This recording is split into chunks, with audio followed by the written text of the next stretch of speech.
I'd say the husband's funny at times. Like, he's just such a weird, over the top, like, sitcom dad.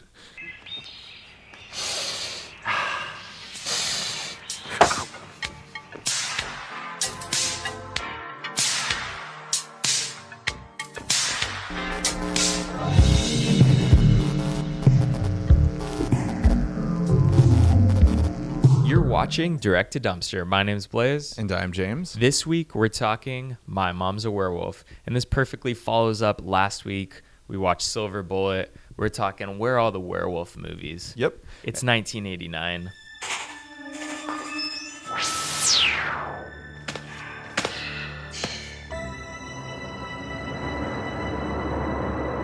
Here's where they are. My Mom's a Werewolf. It's just this kooky kind of B comedy about, obviously, the title kind of says it all. And I'd absolutely say this is the reason why we don't get werewolf movies anymore. This killed them. Yeah. Yeah, I mean, there's some fun to be had in this movie. Mm-hmm. It reminds me of, like, Adventures in Babysitting or, like, one of those 80s kids comedies. It's definitely a kids movie. This isn't a horror movie by any means. But there's like weird adult stuff going on though, like affairs and stuff like that. Were like, okay, this is a little graphic and stuff. Yeah, I mean, there's the plot's a little interesting. The kids very accepting that their dad is just lame. Yeah, I mean, which you see throughout the movie. Uh-huh. He's like howling at the like just wild. Like the dad is wild in the entire movie. Mm-hmm. But just to give you like a brief synopsis of the plot, essentially this housewife isn't really happy with her marriage and like kind of house situation, living situation. So she meets this guy at a pet shop who is charming but also hypnotizing, I think is the right word. Right. Yeah. Happens to be a werewolf, of course, and one of a werewolf's, native powers is to just hypnotize people. You know what? I don't remember this being a thing. I think that's just a vampire thing. And there's a joke at the end of the movie where like the main girl's wearing garlic and like, that's for vampires, you idiot. I'm like, well, I think the hypnotizing thing is just a vampire thing also. Can you name another werewolf movie where they just stared into their eyes like, yo, yeah, I thought that was always, a vampire. I think because vampires have to ask for like, hey, can I come into the house? Essentially, they have to be accepted into the house before they can enter. Yeah, but werewolves, like, I thought they were like very isolated and not charmers and stuff. But no, this movie's changing the rules, I guess. Mm-hmm. So essentially, after the mother is bitten by a werewolf, anything goes. Right. To get to our conclusion in the film. Yeah. But overall, I mean, like with this movie, I thought it had like a charm that like a kid's Halloween movie has, I enjoyed it. Yeah, there's stuff to like about it, and I feel like watching it like as a double feature, like as a kid movie with like, I never saw Halloween Town, but I feel like from what I hear about it, this movie might have been the 80s version of Halloween Town for some kids. Because it's definitely, like you said, a kids movie. It's definitely like family friendly, like the Monster Squad, where there's questionable scenes, but still overall, I'd say it's a kids movie. Monsters are not real. We don't know that, sir. It's definitely more PG-13 though than PG to be honest, actually, than something like Monster Squad, where it's, you have kids smoking cigarettes, kids cussing. Right. So, yeah. What got us also, that I'd say, is the movie poster. I mean, like we always do, we always go to Amazon for these wild movies that no one remembers and stuff. And the poster was so tight, it reminded me of like a Goosebumps cover or something. Mm-hmm. And so that really got me excited. And didn't expect it to be so much a comedy. It's definitely going for a comedy. Mm-hmm. And is it landing though? Some of the jokes, they had a fun time filming it, but it's not really. I don't think, especially I think when I'm thinking of jokes that don't land in this film, the whole entire dentist office scene is just so wild and like... Mrs. Shaber? Dr. Rodriguez, the cavity mTOR at your service.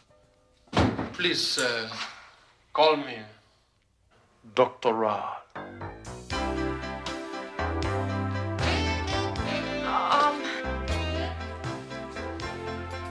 Are there kind of like sexual innuendos that are going on in the dentist office scene, but also like all the patients are just like, whoa, what's going on? Is someone getting drilled back there literally or figuratively? And they're like, are you here for your filling? Like they say, like very, very like interesting way to put things. So, I mean, the comedy is definitely there. there's a lot of this like sexual comedy, especially between the husband and wife. Right, yeah.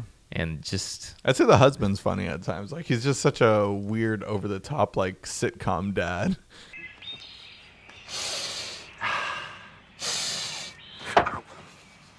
a lot of the acting, I feel like they just like go for it, man. Yeah. Like anything goes with this movie. The only one who's taking it seriously is John Saxon, the dad from A Nightmare on Elm Street, and, you know, a few other horror films as well. And he's playing the main werewolf, who is the curse creator for this mom and everything. And Dennis. I'm here to speak to you, Mother. She's, not herself tonight. You've done something to her, haven't you? Where do you think you're going? I'm not gonna let a stranger in here. yeah, like, feel bad for him. I mean, he's also like not really that suave guy. We see him play like a sheriff or a policeman in a lot of films. He's like a take no shit from no one kind of guy. And I mean, this is essentially, even though it is a werewolf movie, he's essentially playing Count Dracula. Yeah. Like, I feel like he does an all right job, but he's still like, he's not like phoning it in, but he's just like, he's not really given much to work with in this film. Sequeled, where would you go with this movie? Because it definitely ended on a cliffhanger for the main girl.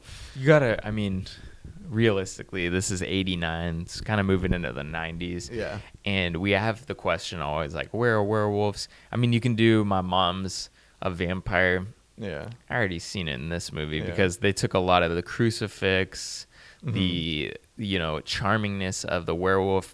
That's vampire stuff. Keep it to the vampires. Yeah. How about My Mommy's a Mummy? Right. Oh, I like that. the sequel to this movie has to be something like that. So. Does it continue the same family? Because you remember the daughter. Yeah, just go with the same family. Like the mom is just constantly contracting spiritual STDs, essentially, like, or Halloween STDs, where she becomes a horror monster. Yeah. Because I love the inclusion of like the Famous Monsters magazine, even Fangoria in this film. Right, yeah. There's a lot of fun like horror tropes they can play on these kids being into horror movies, and then the horror movies start coming into their lives and invading them. Yeah. So I mean, let's go for the ultimate pun here. My Mommy's a Mummy. Yeah. That would just be. I would have clicked it right away. We would have watched that before this one. That's even. true, probably, yeah. So, I mean, Mummies, it's like, you got Brendan Fraser in The Mummy. Yeah. Dude, we need that back. We need something like that back, in my opinion. Mm-hmm. So,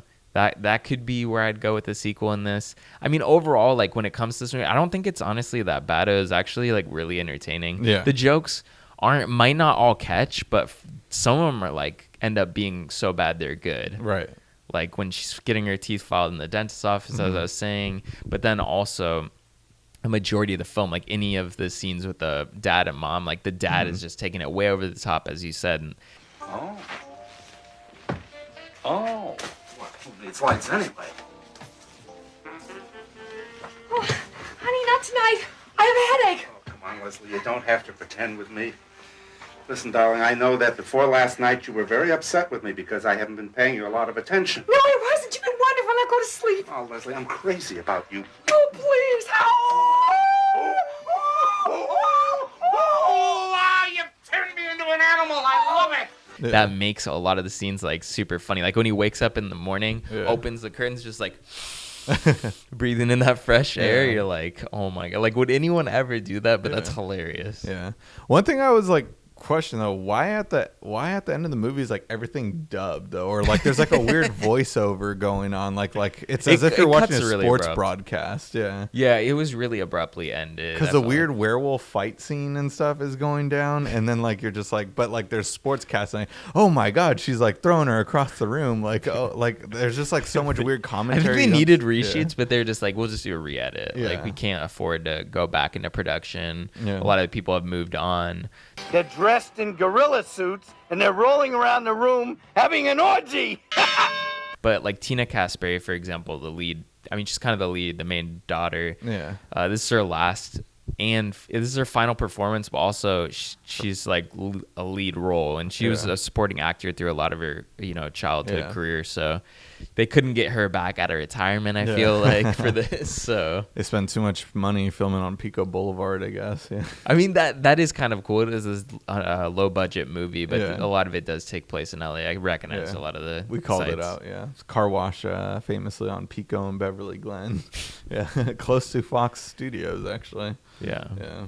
So I mean, honestly, for me, if you're gonna pull this thing out of the dumpster, if you're looking for a good time, if you're one of those people that thinks Halloween Town is an actual like decent Halloween movie, dude, I would watch this over that any day. I don't like this film actually surprisingly didn't feel claustrophobic whatsoever. Yeah. Like in like a lot of low budget movies for me, I'm like there's only like 3 sets or maybe even one, and you could tell like all right, they only had like so much money. This felt like the sky's the limit. I mean, a lot of the props is stuff they picked up at Party City. Yeah. But the location budgets out of control. Might I add, I want to go to that store at the beginning of the movie with the fortune teller and then the blockbuster horror section. I mean, it was definitely shot in like a high school gymnasium that they like set decorated, but like it's as if they just grabbed my shit from my room and stuff and just like, let's turn this into a store. And they didn't have enough shit to like fill a high school gymnasium. Yeah.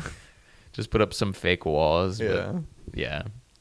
So overall for me, this movie, I mean, it's a fun watch. I'd say like it's worth bringing out of the dumpster, but it's nothing that's going to like be remembered or anything. It's a reason why we don't get werewolf movies for sure.